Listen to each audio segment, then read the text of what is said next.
अब भारत ने तय किया है कि गुलामी की मानसिकता से मुक्ति पानी ही होगी। अब हम भारतीयों के बलिदान, हमारे शौर्य की स्मृतियां दबेगी नहीं।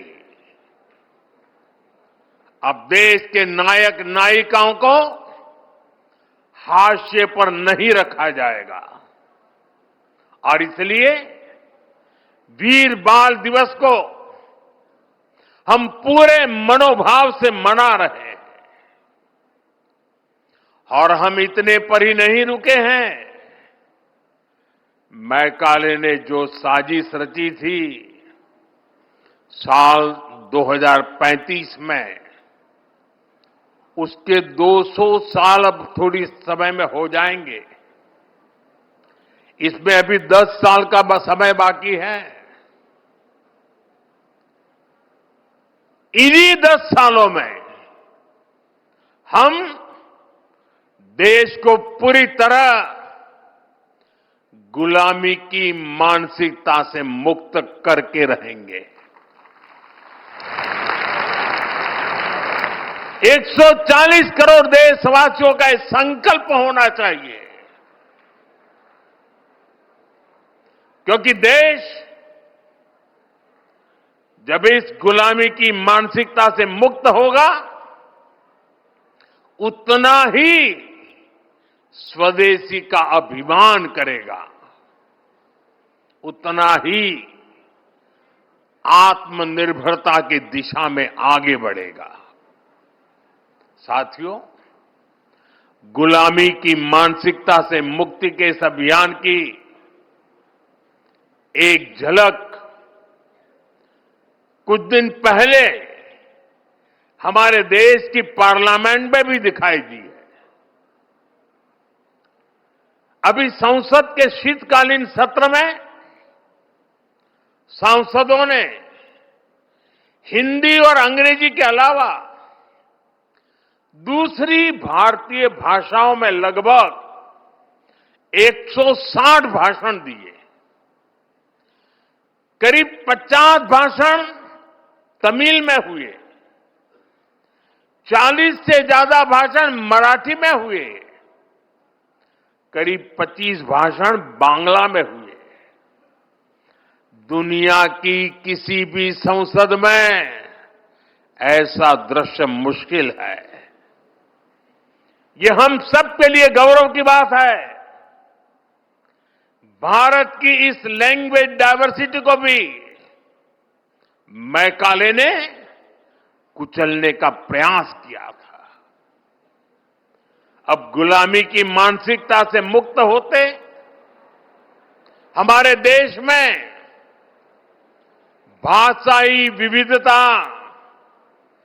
हमारी ताकत बन रही है। साथियों, यहां मेरा युवा भारत संगठन से जुड़े इतने सारे युवा यहां उपस्थित हैं। एक तरह से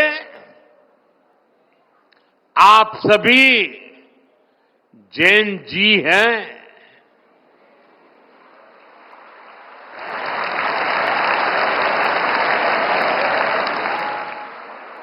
जैन अल्फा भी है।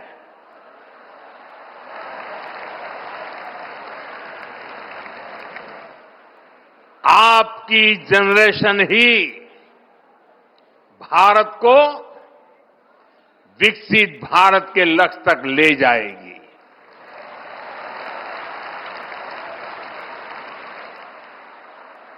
मैं जैन जी की योग्यता, आपका आत्मविश्वास देखता हूं, समझता हूं और इसलिए आप पर बहुत भरोसा करता हूं।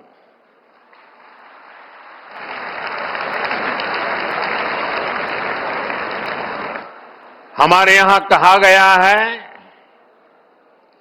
बालादपि ग्रहीतव्यम,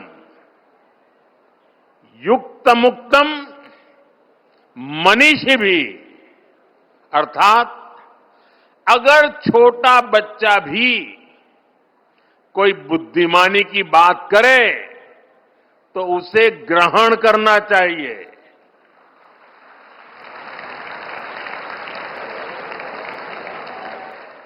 यानी उम्र से कोई छोटा नहीं होता और कोई बड़ा भी नहीं होता। आप बड़े बनते हैं अपने कामों और उपलब्धियों से।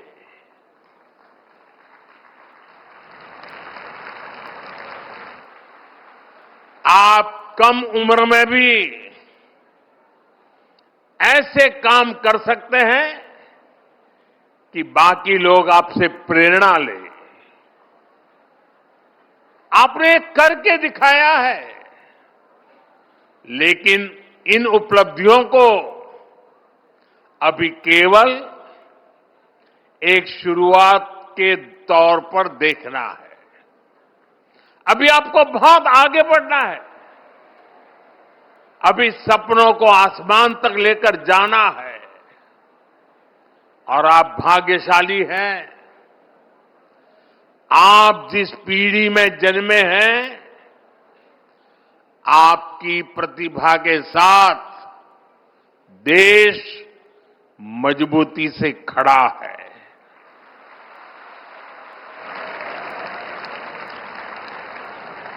पहले युवा सपने देखने से भी डरते थे, क्योंकि पुरानी व्यवस्थाओं में ये माहौल बन गया था कि कुछ अच्छा हो ही नहीं सकता। चारों तरफ निराशा निराशा के वातावरण बना दिया गया था। लोगों को यहां तक लगने लगा कि भाई मेहनत करके क्या फायदा है। लेकिन आज देश टैलेंट को, प्रतिभा को खोजता है, उन्हें मंच देता है। उनके सपनों के साथ 140 करोड़ देशवासियों की ताकत लग जाती है।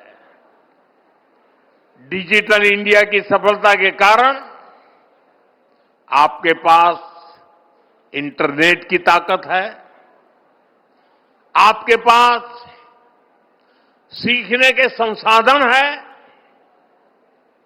जो साइंस, टेक और स्टार्टअप वर्ल्ड में जाना चाहते हैं, उनके लिए स्टार्टअप इंडिया जैसे मिशन है। जो स्पोर्ट्स में आगे बढ़ रहे हैं, उनके लिए खेलो इंडिया मिशन है। अभी 2 ही दिन पहले मैंने सांसद खेल महोत्सव में भी हिस्सा लिया। ऐसे तमाम मंच आपको आगे बढ़ाने के लिए हैं। आपको बस फोकस रहना है।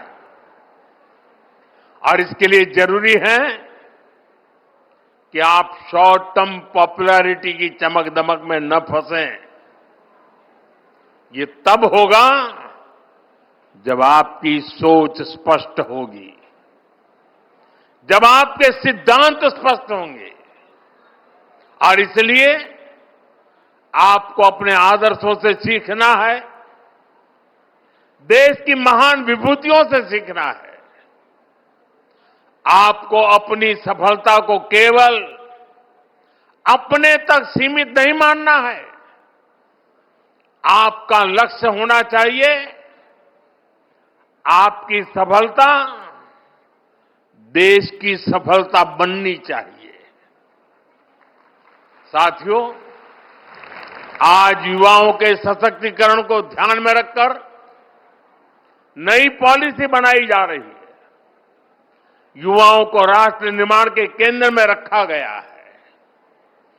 मेरा युवा भारत ऐसे प्लेटफॉर्म के माध्यम से युवाओं को जोड़ने, उन्हें अवसर देने और उनमें लीडरशिप स्किल विकसित कराने का प्रयास किया जा रहा है।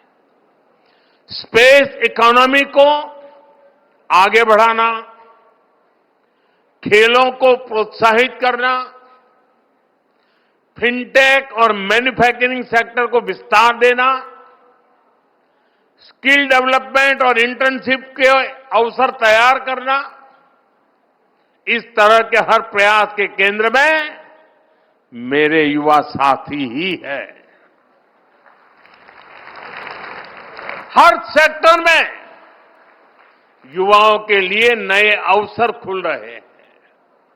साथियों, आज भारत के सामने परिस्थितियां अभूतपूर्व है।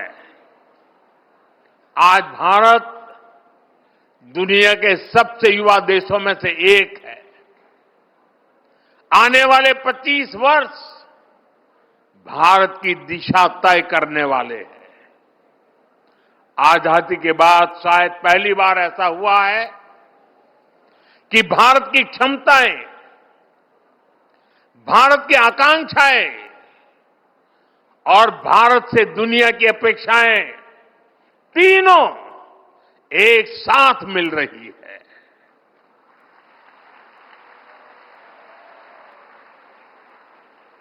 आज का युवा ऐसे समय में बड़ा हो रहा है जब अवसर पहले से कहीं ज्यादा है। हम भारत के युवाओं की प्रतिभा, आत्मविश्वास और नेतृत्व क्षमता को बेहतर मौके देने के लिए प्रतिबद्ध है। मेरे युवा साथियों, विकसित भारत की मजबूत नींव के लिए भारत की एजुकेशन पॉलिसी में भी अहम रिफॉर्म्स किए गए हैं। नई राष्ट्रीय शिक्षा नीति का फोकस 21वीं सदी में लर्निंग के नए तौर तरीकों पर है। आज फोकस प्रैक्टिकल लर्निंग पर है। बच्चों में रटने के बजाय सोचने की आदत विकसित हो, उनमें सवाल पूछने का साहस और समाधान खोजने की क्षमता आए। पहली बार इस दिशा में सार्थक प्रयास हो रहे हैं। Multi disciplinary studies, skill based learning, sports को बढ़ावा और टेक्नोलॉजी का उपयोग, इनसे स्टूडेंट्स को बहुत मदद मिल रही है। आज देश भर में अटल टिंकरिंग लैब में लाखों बच्चे इनोवेशन और रिसर्च से जुड़ रहे हैं। स्कूलों में ही बच्चे रोबोटिक्स, एआई, सस्टेनेबिलिटी और डिजाइन थिंकिंग से परिचित हो रहे हैं। इन सारे प्रयासों के साथ ही राष्ट्रीय शिक्षा नीति में मातृभाषा में पढ़ाई का विकल्प दिया गया है।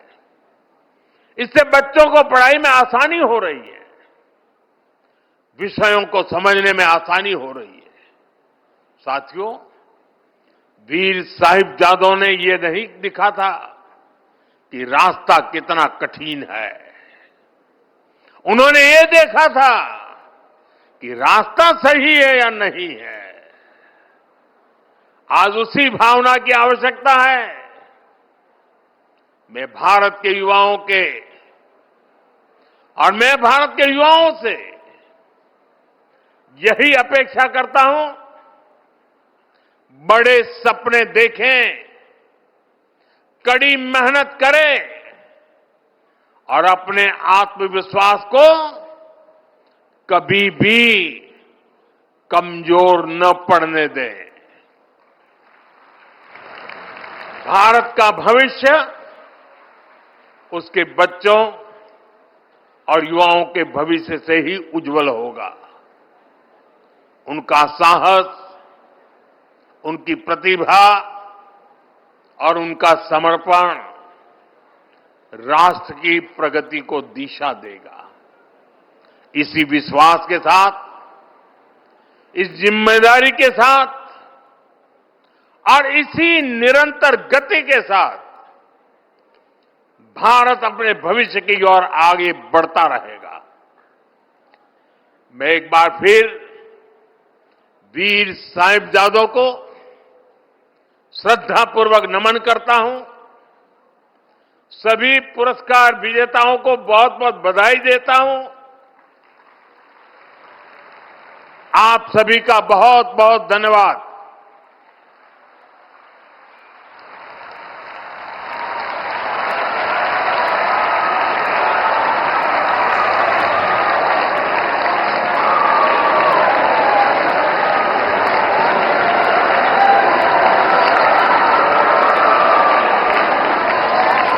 तो ये तस्वीर आप भारत मंडपम से लाइव देख रहे हैं, जहां पर प्रधानमंत्री नरेंद्र मोदी ने बच्चों के साथ मुलाकात की है। इस दौरान बच्चों को संबोधित भी किया। और आपको जानकारी दे दें कि प्रधानमंत्री नरेंद्र मोदी के संबोधन से पहले राष्ट्रपति द्रौपदी मुर्मू ने बच्चों को सम्मानित भी किया है। ये तस्वीरें उसी वक्त की है जब बच्चों को सम्मानित किया जा रहा था। दरअसल प्रधानमंत्री नरेंद्र मोदी ने बच्चों से मुलाकात की, बच्चों को संबोधित करते हुए उनके अंदर जोश भरने का काम किया है। वीर बाल दिवस का मौका है और वीर बाल दिवस के मौके पर प्रधानमंत्री नरेंद्र मोदी भारत मंडपम में बच्चों के साथ संवाद करते नजर आए, उनको सही मार्ग दिखाते नजर आए और उन्होंने तमाम चीजों का जिक्र किया। उन्होंने जेनजी का जिक्र किया, उन्होंने अल्फा जनरेशन का जिक्र किया और बच्चों को सही मार्ग प्रशस्त करने का काम किया और जिंदगी की जो मूल है उसको समझाने की कोशिश प्रधानमंत्री नरेंद्र मोदी के द्वारा संबोधन में की गई है। दरअसल ये तस्वीरें दिखा रहे हैं क्योंकि आज वीर बाल दिवस है और इस मौके पर जब कार्यक्रम का आयोजन भारत मंडपम में किया गया तो यहां पर ना सिर्फ बच्चों को संबोधित किया गया बल्कि युवा पीढ़ी के लिए सही मार्ग पर चलना बेहद जरूरी है। और इस खास मौके पर प्रधानमंत्री नरेंद्र मोदी बच्चों को संबोधित करते हुए एक सही दिशा दिखाते हुए और जिंदगी की जो मूल है उसे समझाते नजर आए। उन्होंने समझाया और उन्होंने कहा कि जेनजी देश को आगे ले जाएंगे, गुलामी की मानसिकता से बाहर आना होगा। और उन्होंने जिक्र भी किया कि आज के जो युवा हैं, आज के जो जेनजी हैं, आज की जो नई जनरेशन है वो पढ़ाई में रट्टा मारने पे नहीं, याद करने पे नहीं बल्कि समझने पे जोर देते हैं और ये बहुत अच्छी बात है। साथ ही साथ उन्होंने कई चीजों के जिक्र किए। उन्होंने साहिबजादे मुगलों के आगे नहीं झुके थे, इसका भी उन्होंने जिक्र किया। कहा कि साहिबजादों का बलिदान एक प्रेरणा है और इससे हमारे युवा पीढ़ी को प्रेरणा लेनी चाहिए। और साथ ही साथ उन्होंने ये भी कहा है कि साहिबजादों की प्रेरणा को नई पीढ़ी तक पहुंचाया जाएगा और यही वजह है कि प्रधानमंत्री नरेंद्र मोदी ने बाल वीर दिवस का आयोजन किया और पिछले कई वर्षों से इसका आयोजन किया जा रहा है।